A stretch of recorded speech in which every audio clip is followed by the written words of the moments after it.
তা বন্ধুরা চলে এসেছি রাতের ডিনার নিয়ে। তা ডিনারে কি আছে দেখুন আপনারা।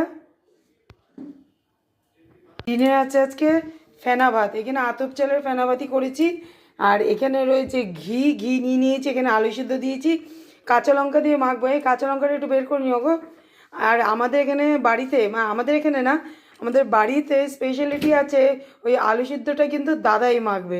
দাদার মাখাটা এত সুন্দর, যার জন্যই দাদাই কিন্তু মাখে। এই যে কাঁচা লঙ্কাটা দেখাচ্ছে দাদা, তাই বলে এতগুলো কাঁচা লঙ্কা মাখবো না, দুটো মাখবো।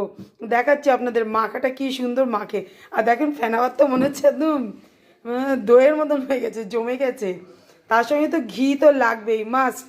এবার দেখুন দাদার মাখাটা, এই যে দাদা মাখছে লঙ্কা দিয়ে, দেখুন নিয়ে নিয়েছে এখানে দুখানা মোটা মোটা কাঁচা লঙ্কা নিয়ে নিয়েছে। আর এই ফেনা ভাত গরম গরম খেতে কার কার ভালো লাগে অবশ্যই কমেন্টস করে জানাবেন কিন্তু। এই যে দেখুন পাকা পাকা লঙ্কা, ও এখনই মনে হচ্ছে ঝাল লেগে যাচ্ছে। এই বেশি ঝাল হলে মেখো না কিন্তু লঙ্কাটা, খুব গন্ধ বেরোচ্ছে কিন্তু, রেখে দাও পাশে, মেখো না এতটা, খুব ঝাল লেগে যাবে কিন্তু, তুমি তো খেতে পারবে না ঝাল। হ্যাঁ, এই যে এবার ঘি দিয়ে দিচ্ছি আমি, দেশি ঘি।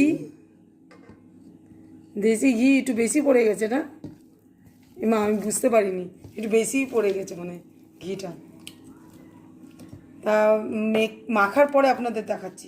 এখানে দিয়ে দিয়েছে গরম গরম ভাত, আর এখানে উপরে ঘি, আর এখানে আলু মাখা। দেখুন দাদা সে আলু মাখা, এই যে চারজনেরটাই বেরিয়ে নিয়েছি আমরা।